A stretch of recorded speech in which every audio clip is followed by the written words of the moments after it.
Can I admit Andriana?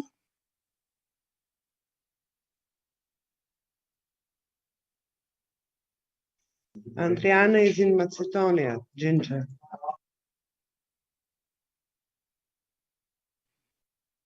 So she's a viewer today. Thanks, I forgot.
Good evening, good afternoon, good morning.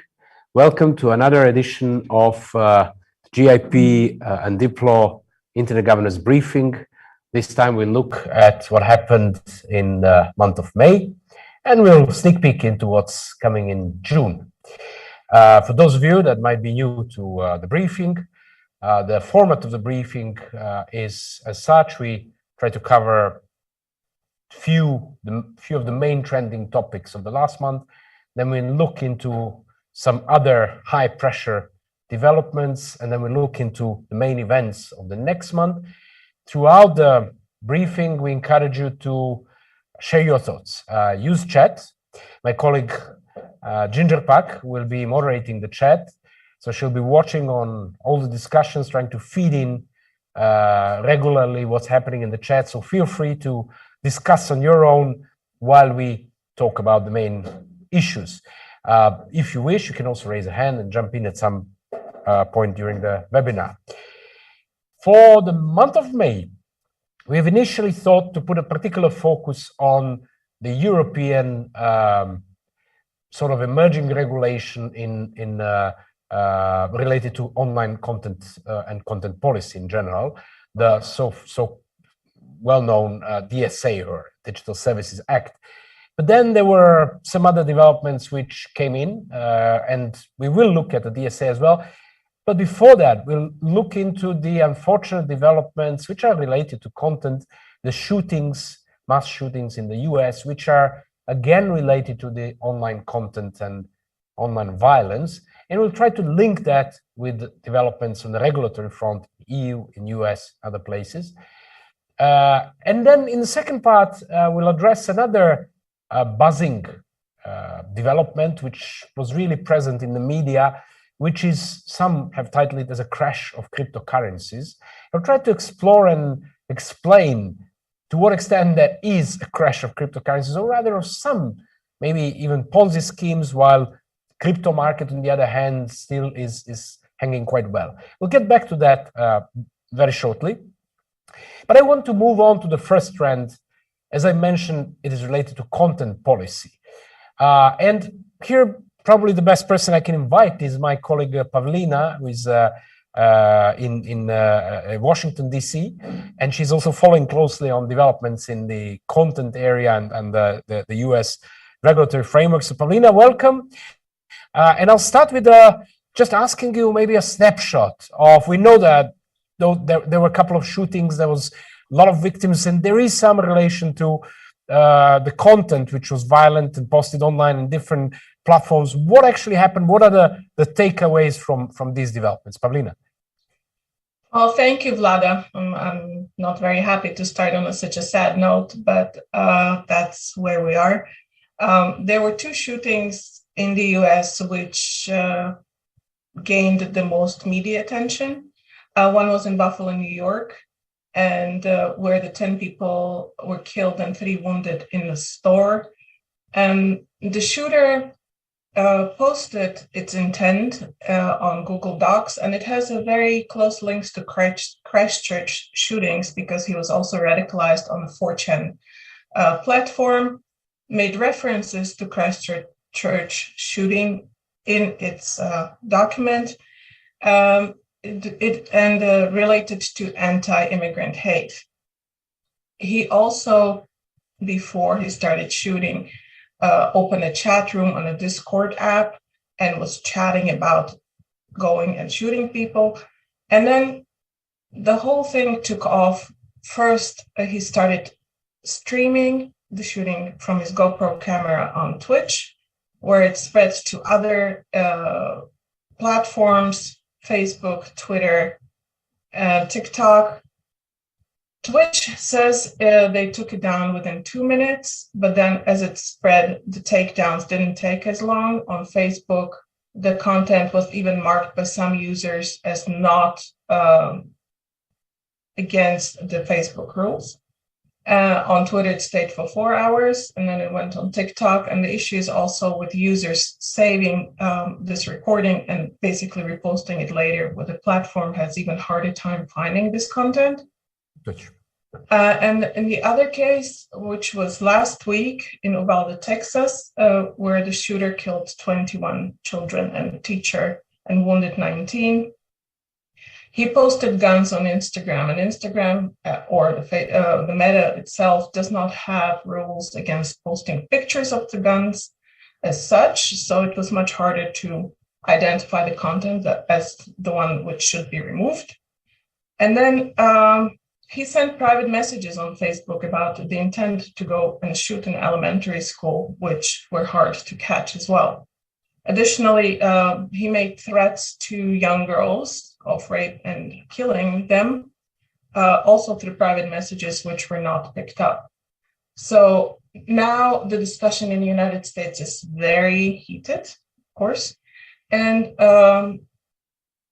platforms are being blamed for not taking down the content fast enough. But unlike in Europe, the discussion is a little bit different. The freedom of speech, as we know, the concept is different in the United States and First Amendment rights than in Europe. So platforms are being blamed, for example, Twitch, for allowing users to stream right away, unlike other platforms like YouTube, where you have to have a certain amount of users before you can start streaming, and for basically allowing this content as a freedom of speech for a little bit, whereas in Europe that needs to be immediately taken down. So the discussions are very heated, I can tell you that. And there is, of course, as any case, the internet and the platforms and the content just emphasizes the already existing problems in a society. So you mentioned an important sort of milestone event, which is the Christchurch shooting a couple of years ago. And we know that after that, there was a huge initiative by the states and the private sector. And it seems like we actually don't have now, I would put it, progress, if you wish. Do we really feel that we don't have a progress there? Do we feel that we haven't moved much since the Christchurch? Well, that is certainly the case in the United States. The Christchurch call was not joined by the United States right away. The Christchurch call was in 2019, and the United States joined after the Biden administration came into power in 2021. So there was a delay.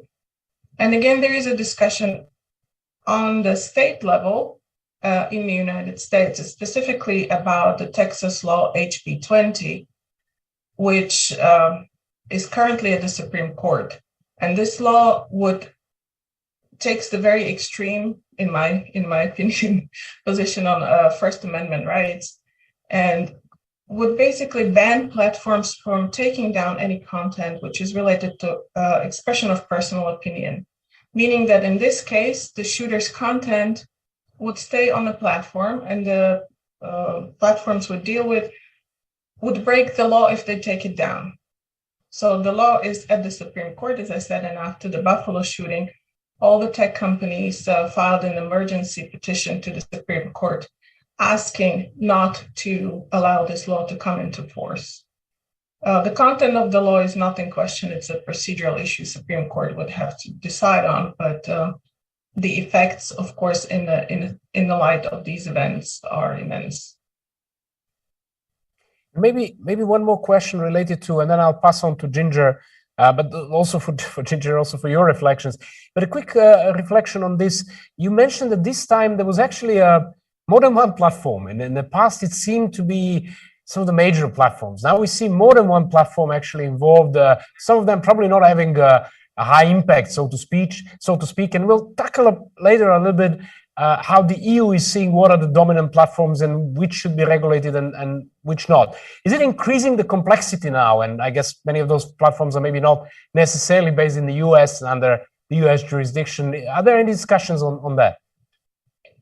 There certainly are. There are platforms, as you said, the main players, the big ones, and which, for example, the European Union regulates more harshly, which would be your regular Facebook, Twitter, with a lot of users. But then, on the other hand, there are apps and platforms which just sprout out, and they're usually connected to non-mainstream opinions, including the white supremacist opinions we've seen here. So the 4chan, or for example, Discord app, which was used by the Buffalo shooter, are smaller. And as you said, it does have more complexity because, of course, these platforms do not have the machinery behind it to remove content as the big ones. And as such, the content is not removed as fast. Thanks for sharing the reflections. And I'll move on to Ginger. I guess there are no comments, but I also wanted to hear your opinion, not least because, Ginger, you are based in the US. And I invite all of you in this room to share your thoughts either in the chat or just raise a hand. Ginger, any reflections from your side, particularly on this balance or interplay between human rights and content policy and all the threats that come from content? Ginger. Thanks, Vlada, and thank you, Pavlina. This is, of course, a critical point. I was very surprised to see, for once, we're not even, the word Ukraine doesn't appear in the short, brief messages for the briefing, and that tells us something about what is going on elsewhere. First, while you were talking, Pavlina, I flashed on Vince Cerf's comment that he made many years ago, and I've heard repeated often, is that the internet is a mirror of society. The internet doesn't cause it. The internet's reflecting what is going on in our society. And I wondered how that fit into your perceptions of what's going on with human rights and freedom of speech. That's a question that is almost impossible to answer, and I think it probably changes daily in my mind. We know what the human rights are. We know we cannot give up our liberties. We know we have to protect them. We also know that they work together. We often say, for instance, we think security and privacy are antagonists. Of course they're not. They protect, security protects our privacy. Our privacy gives us security. We have to find that balance in freedom of expression, I think. And I see that we are we have a comment from Richard Hill. He says, he's quoting the First Amendment for us, which is very helpful. Congress shall make no law restricting freedom of speech or of the press. Then Richard says, unless I am mistaken, this means that the government, including state governance, cannot tell a private platform what to publish or not to publish. The US took a reservation on the hate speech clause of the ICCPR precisely because of the First Amendment. Thank you for that, Richard. We also have a comment, shootings have been going on in the US without making drastic reforms to curb the evil act. I am disappointed for the slow pace at which a lasting solution is being found. That I think, and it did also occur to me, Vlada, that there are two issues here. We have a serious societal problem with the shootings, and we have the content issue. I'm just going to finish up with Richard's comment. The other issues US shootings include 1, a general culture of macho violence, 2, income inequality, 3, racism, and 4, availability of guns. So he's addressing there the mix of the two issues I mentioned. Thanks, Vlada. Thank you, Ginger. Thank you, Richard and Meleza, for your thoughts, and please continue the exchange in the chat. And it's important, as Richard mentioned, that we should not just see the regulatory framework, but also what are the causes of some of those things. But I'm now moving beyond the US, and this is unfortunately just one another case of violence and how it can result with even lives in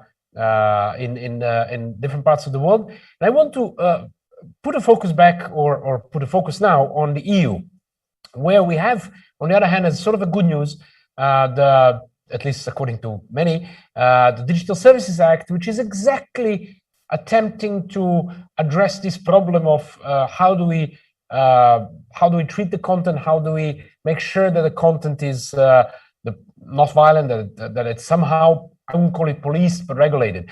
And Diplo had a very interesting webinar some days ago with 2 distinguished guests, French cyber or digital ambassador and an EU official in charge of the platforms and content. And I would invite us just to look at quick excerpts from these discussions where 2 of them explain what is the DSA, what is the goal, and what are the challenges that the DSA is supposed to address. So let's look at those excerpts quickly. The DSA says, okay, the companies will have a duty to make a strong risk analysis and to explain if they have the risk to create a new January 6th, you know, the attacks of the Capitol, and or if they did fix this issue. And they will have to make this in front of a strong, independent authority with strong audit capacities, power.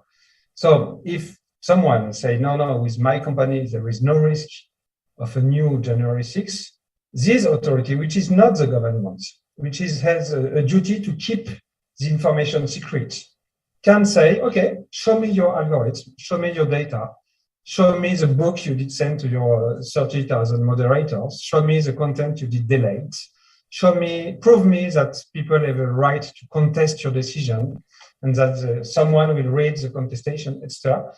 And so first a risk analysis, and then a fixation plan. And again, the same authority will have the right to say, okay, I don't trust you. I want evidences. I want data. And what we do expect is that year after year, in this conversation between the companies and regulation authorities, will make more and more precise and efficient rules. Because the government won't decide the algorithm nor the content. They will just check through an independent authority if how serious the companies are accountable. In the DSA, we have, and we did negotiate a lot, a very precise definition of systemic actors. They have to have more than 40 million users every month in more than 6 countries, and there is a strong definition, so it's not every company that we don't like. So we have heard from Ambassador Henry Verdier, who is a digital ambassador at the Ministry of Foreign Affairs of France. And we'll hear now from Mr. Agarwal from the European Commission on what are some of the challenges that European Commission is trying to address with the DSA. We wanted to reform the regulatory framework in the European Union for big tech platforms. I wanted to summarize a number of challenges that we faced, which make it which we had to take into account specifically. So first of all, the population of regulated entities, what we generally call platforms, is unlike in the banking sector, or unlike in the telecom sector or other regulated sectors of the energy or railway sectors, is a very heterogeneous population. There are companies such as Amazon or TikTok, have limited things in common in the way that they operate, yet they have some fundamental concepts in common, namely that they are driven by data-driven network effect. Second big challenge is that these are companies that, unlike the other sectors that I mentioned, is that they are not reliant on a physical infrastructure. So these are data-driven companies that are changing fast. They are evolving very gradually. They have grown. Challenge number 3 was, and this was already mentioned, was to not fall into the trap of trading off freedom of expression with user safety. What we wanted to do is to do both, improve protections for freedom of expression and provide for a higher degree of user safety online, notably when it comes to the proliferation of illegal content on platforms, but also, as we have seen most recently, the concerns around manipulation of platforms, for example, in the context of elections. So we've heard a couple of interesting takeaways. On one hand, we have heard about the challenges of regulating a very heterogeneous market in a fast-changing environment. On the other hand, we have heard that there'll be particular independent authorities which are going to check the big tech in a way, but it's also some sort of a distinguishing between the systemic actors, as Ambassador Verdier mentioned, and non-systemic. And that's an interesting possible collision between the two statements, where we have a heterogeneous and diverse environment, and then we have systemic actors. On the other hand, Ambassador Verdier mentioned 6th of January, or the Capitol Hill riots. And now we again witness something, I wouldn't say even more serious, but definitely, since lives are involved there, it is something sort of a new environment. And this is the right moment to bring in Jovan Kurbalija, Director of Diplo and the GIP, to reflect briefly on the DSA. So Jovan, welcome first of all, and thank you for joining. And I have to start connecting with the discussion previously on the shootings in the US. Do you have the impression that the DSA as it is could actually solve some of those problems, or help them, minimize them, or put something under control? Jovan. Well, Vlada, we have always to be careful about regulatory solutions. We shouldn't give them too much relevance, but they're a right step in the right direction. And I think DSA is basically codifying what has been going on in many capitals worldwide after there was a realization that information and content on the network has to be somehow governed. We shouldn't forget that, let's say, till 7-8 years ago, there was a view, especially in the OECD countries, that you don't need to touch anything on the content side, except legal content regulation, especially in Germany and countries, but not extra step. Now it's becoming clearly that it is something has to be done, including in the United States. in spite of the big tradition of the First Amendment, and companies are trying to do. Therefore, DSA is a right step in that direction because they did properly their homework. In a sense, what was mentioned, they're distinguishing different actors. They're not trying to apply blanket norms. Sometimes these acts are really long if you have to cater for all type of situation. But I think it's healthier for the growth of the internet and future of the internet if the issues are addressed as much as it is possible in their specificities. And that's, I think, DSA is good news. We can expect some sort of impact on the global governance as we had with GDPR, General Data Protection Regulation, not as overwhelming as GDPR because content policy is much more sensitive. You have political censorship, you have cultural differences, you have many issues which are much more sensitive. But this issue will come also around, let's say, strong push for value-based digital governance, which is coming with the new administration, well, not anymore new Biden administration, but also from Brussels. Therefore, that issue will become a much more topical. There is one provision which is very interesting, not that much discussed. It's so-called crisis situation provision in DSA, which was brought after the start of the Ukraine, final phase of negotiation coincided with the start of the Ukraine war, which basically gives the European Commission power to suspend, monitor, influence the social media networks for the period of 3 months in the case of the public danger from health to security issues. As you know, it raised already a lot of attention, but I will conclude with the key point that Vlada, you mentioned, is the question, who will be guardian of guardians? What will be ultimate authority? Facebook tried with their board, and they did, I would say, reasonably genuine efforts. What will be, what Ambassador Verrier mentioned, what will be this independent authority? Would it be something like a Red Cross Committee here in Switzerland? As you know, ICRC Red Cross Committee has only Swiss people to discuss humanitarian issues. That's going to be the key issue, because you have to preserve some certain level of discretion, if not secrecy, not to release the code, which is the core value of companies, while you need also transparency in order to gain the trust of the public. That will be dealing with guardians of guardians. That will be the major challenge. And the last point, European Union is moving, which was clearly said, to the situation trust but verify. Therefore, that phase that when companies say, "Oh, we'll do our best, we'll be involved in multi-stakeholder," that's finishing, and that's the key issue: trust but verify. Okay, we'll trust you that you have good intentions, but we'll double check on the technical level, on the guidebooks for the content moderators. Therefore, all in all, good news from Brussels. Real issues are at the table. These issues will come in all capitals worldwide.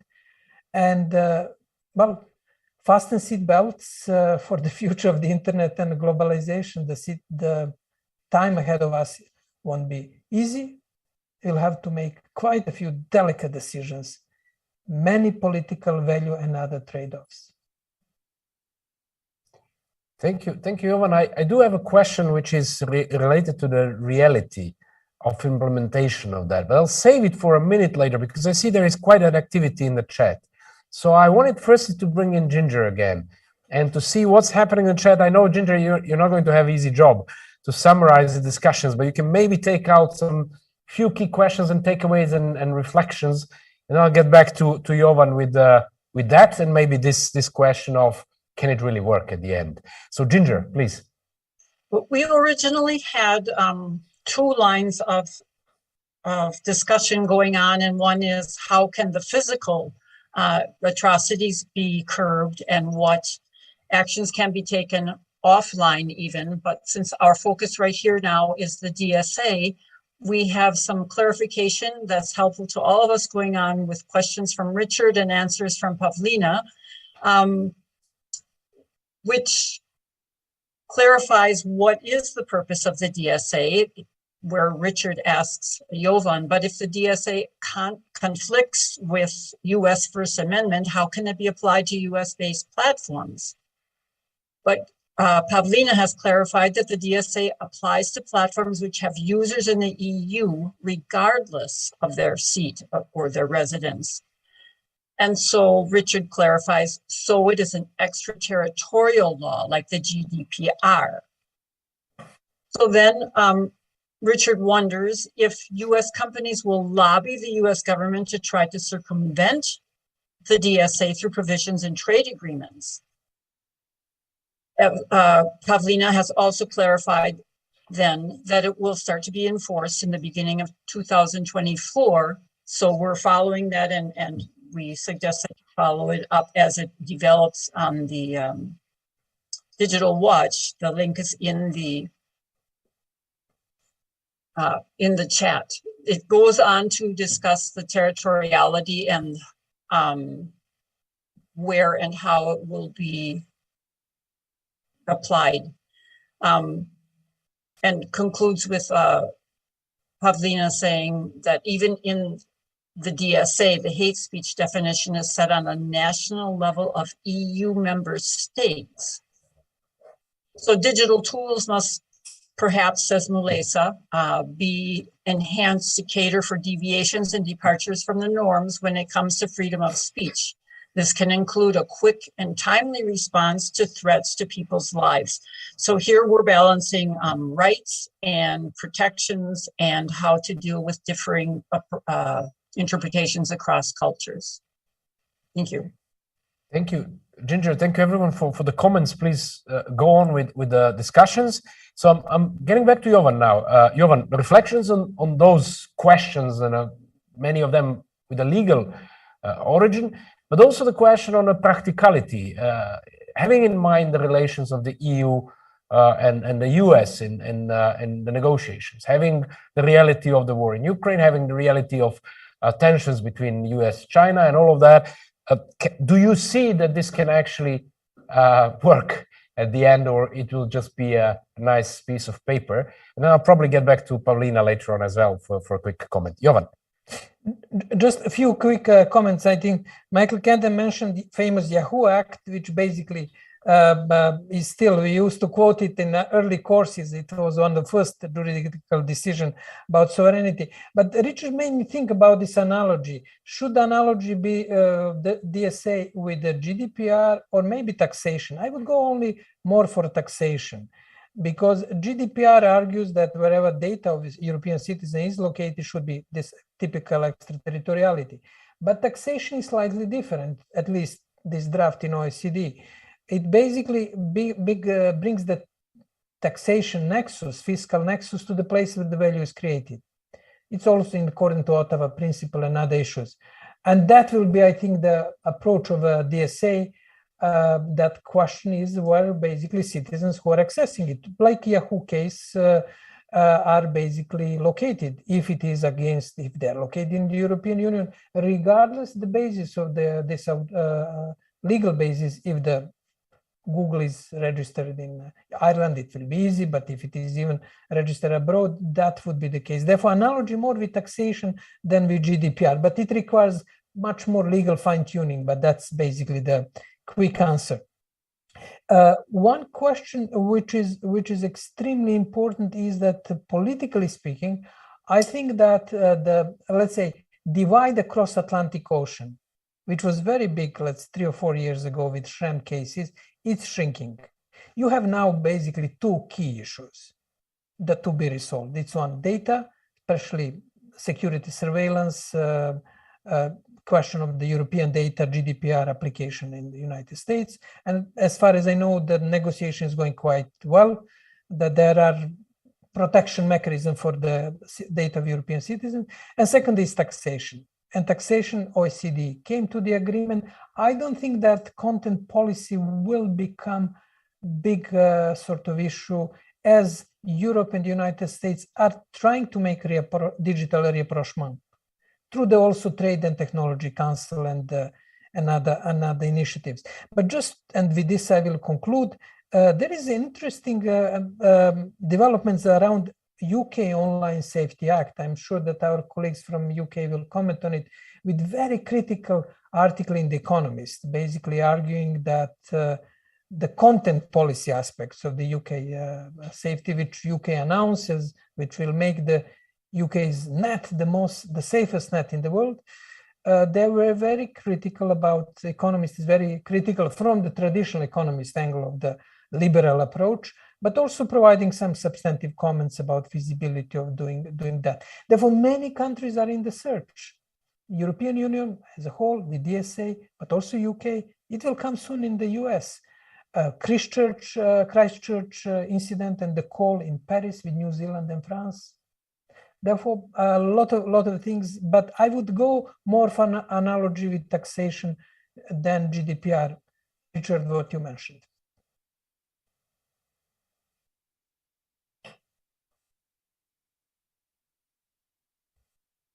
Voice, Vlada.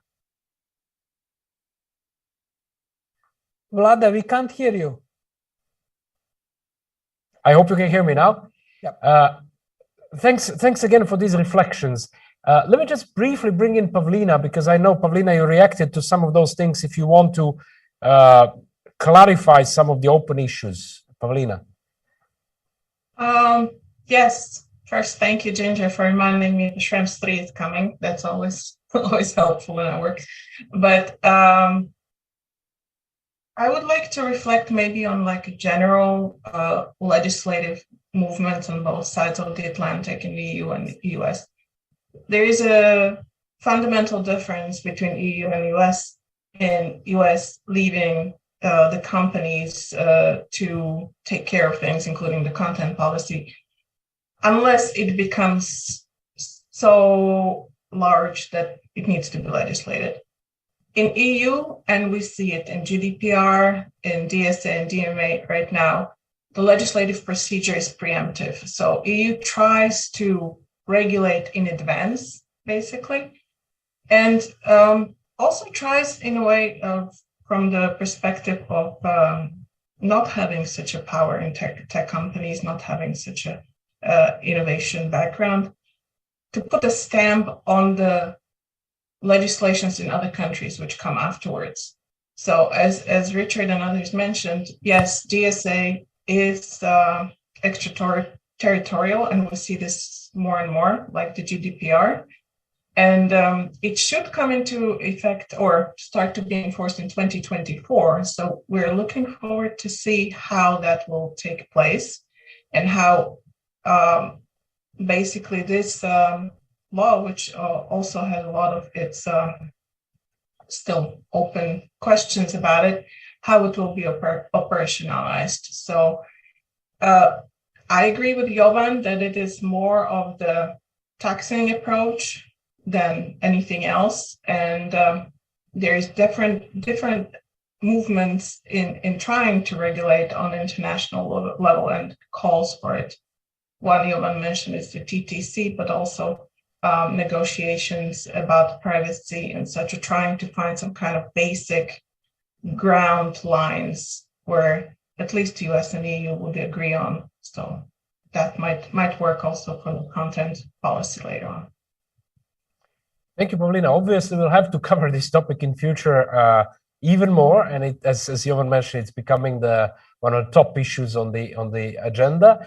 Before we move to the second trend of the month, which is this crypto market, and try to decode what happens, I have to get back to you, Pavlina, with a quick question.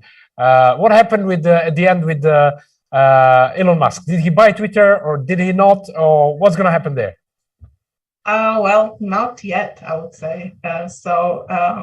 Twitter is a publicly traded company. So Security and Exchange Commission in the United States need to approve the takeover of Twitter by Elon Musk, and is currently looking at the merger or the acquisition of the shares. Elon Musk does have a shaky relationship with the SEC, including him announcing on Twitter that he'll take Tesla private, which moves the shares of the company. And recently in April, when he first acquired about 9% of Twitter shares, he filed the notification to SEC late by 10 days, which basically caused him to make $156 million in the way the shares moved. Thanks. So he is being looked at very thoroughly. So he's still in. SEC is looking into it. The question is, what kind of opinion does the SEC issue, and whether that opinion does not deter his financing, i.e. the banks were involved in buying the shares, and he would have to basically back out of the deal for this reason. So we'll see. Lina, yes, Jovan, you wanted to add something or? On Elon Musk or? No, if you wish, but no need. We have just to be careful with the GDPR DSA analogy. I don't think that that analogy applies directly, because we are discussing different issues, and we'll cover it in the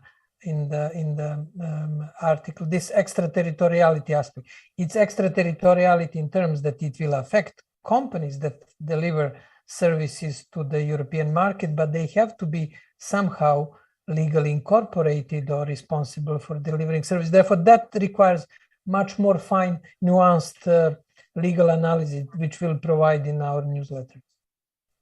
Thank you, Jovan. This is a good reminder that most of these coverage or all of that, and sometimes in greater details, you can actually find in regular newsletters of the Digital Watch, plus on the Digital Watch portal.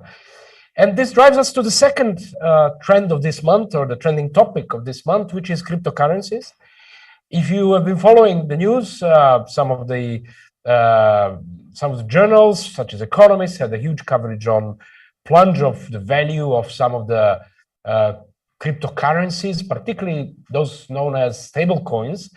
And there is a huge discussion whether this is actually the crash of the crypto as a concept, the cryptocurrencies, the Bitcoin, or it's just showing which part of that market were maybe Ponzi schemes and which parts are still reliable. So I'm happy to introduce my colleague Arvin Kamberi, who is following on the crypto developments in the policy space. Arvin, very briefly, what happened and why is this buzz around? Thanks for inviting me, Vlad. Of course, we always talk about some doom scenarios where cryptocurrencies are involved. So basically, we heard a lot of heavy titles last month due to demise of one really popular, let's say, star cryptocurrency, Terra, which is a stable coin. So what are the stable coins? Basically, those are vessels for trading on exchanges. They're pegged to the, let's say, US dollar or some other major currencies. They peg to value and they use between exchanges and for the investors to kind of have safeguards of their funds when they go crypto. Of course, most prominent one, Tether, is, let's say, maybe a maker or a mover of the whole crypto markets, exchanges and everything. And the new copies of stable coins are now called algorithm stable coins. They are using algorithm to kind of decide on the price and do the buy sell action in order to level their price to, let's say, $1 if they're pegged to $2. So basically, that's the idea behind the stable coins. Terra stable coin was really popular because of one caveat. They actually offered a 20% return of investment if you stake your coins or your stable coin on their platforms, from where they can pull liquidity. And this, of course, pulled a lot of investors, a lot of institutional investments, and unfortunately, that did not end well.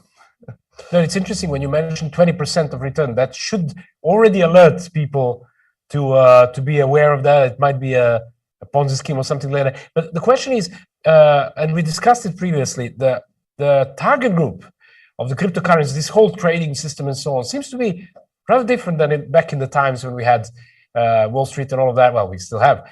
That this is targeting young people, that they can do everything over the phone in a minute. They think they can. There's a lot of advertising about earn the money overnight, all of that. So it's a bigger problem. It's not just Exactly, spot on. It is not about the crypto markets. I mean, they are volatile. You can lose your money. That's all there, but that's kind of with all markets, with stock exchanges worldwide.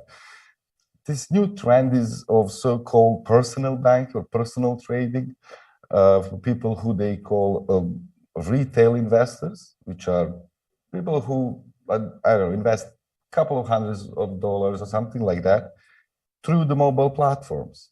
So mobile platforms, exchanges became a mobile platforms, and it's in our pocket. It's fast, it's easy to kind of trade on markets, and of course, it that kind of lured a lot of people who doesn't know anything about it, but are driven by YouTube videos or propaganda on internet, fake news, rather really obscure, opaque sites on internet, which kind of push people to invest in crypto, promise, we are back to the big topic returns. back to the topic of online content and the regulation of content in a way, which is driving. That's it.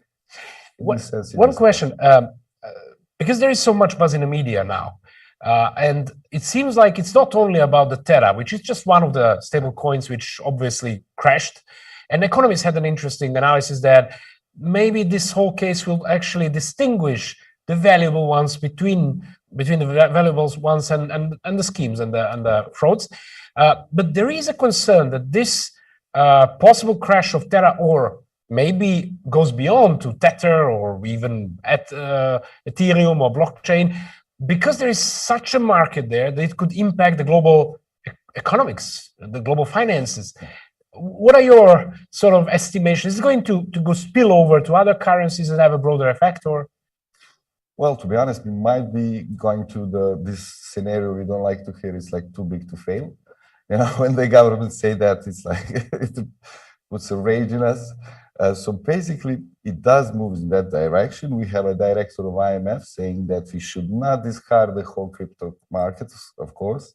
That we should pick rotten apples from there from the basket and throw it away. And that's actually is the case.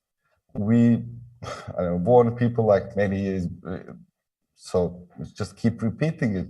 Not all crypto is same, and all of the world, just leading con men are now there and elaborate Ponzi scheme, pyramid schemes, and all other kind of ways how to move out the money from investors. And yes, state should step in, but of course with regulation, with customer protection and everything.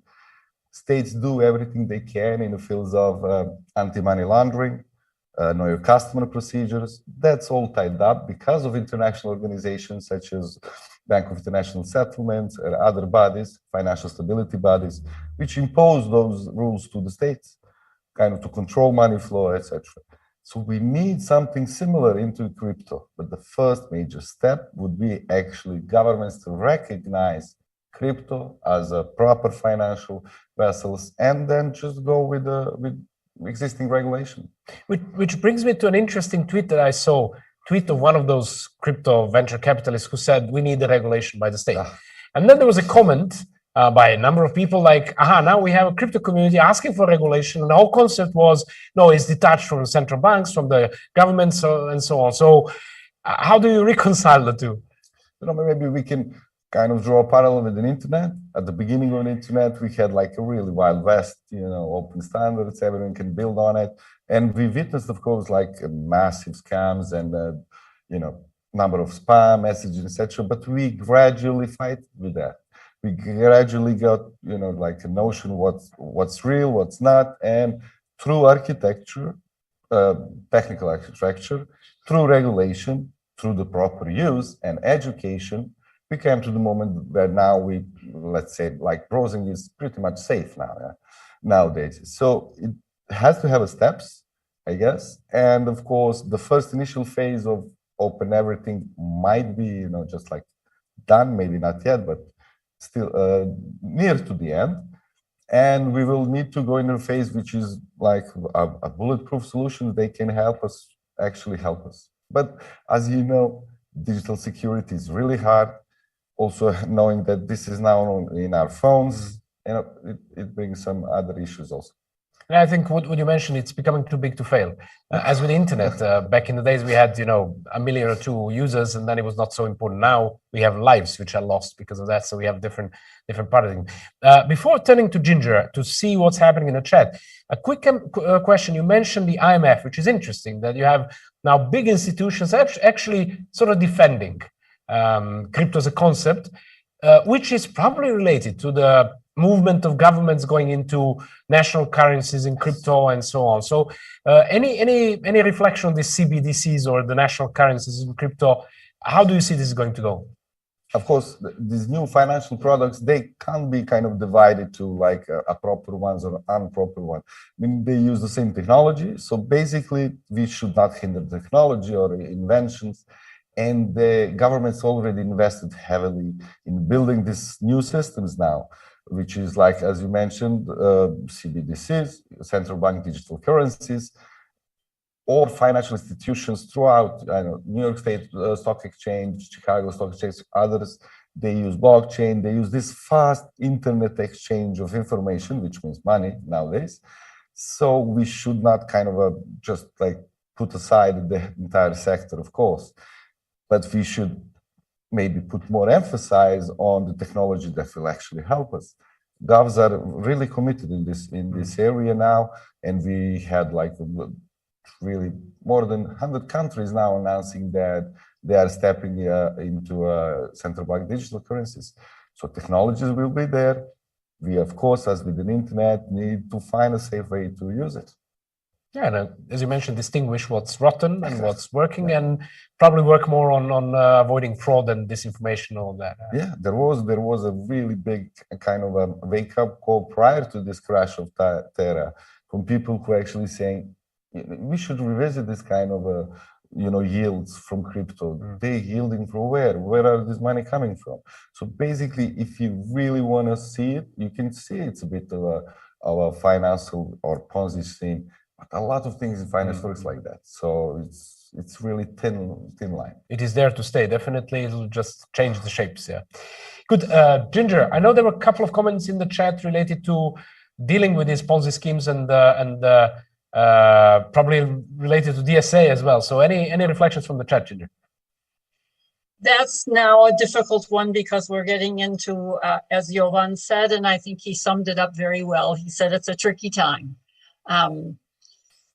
Who can select what is legitimate advertising of cryptocurrency and what is the Ponzi scheme business? How can we tell the difference?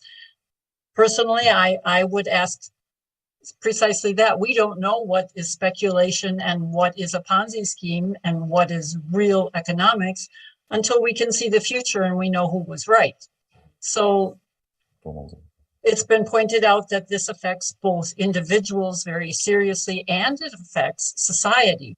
The security of society has a strong base in economic security. So we actually are speculating on the parallel between economics and social behavior, societal developments, such as game theory affected our societal patterns and developments of how we saw them. And might cryptocurrency and the management of cryptocurrency give us some light on other viral events? Jovan said he's not sure that our political and governance elite are ready for dealing with these wicked questions. This is in response to the suggestion that we must take steps quickly and they must be swift. But how can we do that, asked Jovan, if we don't know yet what the solution is? So that summons that up. We have another change of topic with Mark Carvel. And that, Lala, if you want to bring it up, I don't know if we have time at this point, but he did bring in the Diplo GIP discussion on how to take forward the declaration on the future of the internet in a multi-stakeholder manner, unlike its genesis. So I don't know if we have time. I'll throw that out for future discussions if we don't. And thank you very much. Thank you, Ginger. Thanks, Mark, for the suggestion. We did touch upon lightly last month, but we might definitely be looking into that. And I hereby invite all of you to suggest the topics that you think we're trying to estimate based on various parameters what are the trends of the month. But it's always useful to hear about further ideas. Quick reflections from Arvin on these questions. Just one short reflection on this question on how can we regulate if we don't know what's going to be successful. Basically, we do have that regulation. It's on financial markets. As I said, first step for the governments would be to actually recognize crypto as a new finance. That's a big step, let's be honest. I mean, sort of recognizing something, meaning that you need to then go there and see what's going on. Basically, investments are not risk-free. We're not talking about that. Everyone who invests in something, of course, you have some hopes that that product will be okay, but it has to have and come with responsibilities of people who are actually issuing all this. So, or starting those companies. If you share your coins as a bonds, they should be recognized as bonds, and you should bear some responsibility according to that. Yeah. And I think what you mentioned previously is education, which I think is missing heavily in this crypto world, because the kids are moving into that. They probably see easy money, and then the whole economy, gets dependent on that. So I think this gaming industry getting into exactly. Yeah. This is a good point to end with. Thanks a lot. Stay with us until we run through the trends of the barometer of the last month. As you probably know, every month we try to do where the pressure when it comes to internet governance, digital topics, policy topics is the highest. And this month we have three sort of high pressure topics. One is the global architecture of the internet governance, because the UN Secretariat has opened the call for consultations about the Global Digital Compact. How that should look like, I remind you, this is sort of a follow-up on the UN Secretary General roadmap for digital cooperation. How should this global compact look like? What should be in, and so on. So stay tuned, we'll cover that in the next months.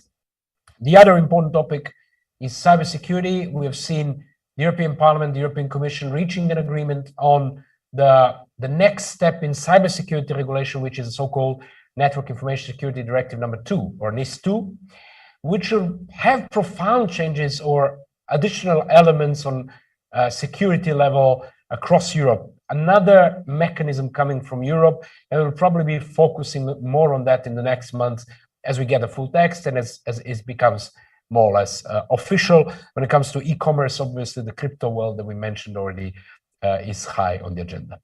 What you can expect next month out of the main meetings or main events, there are a couple of interesting, important events to follow.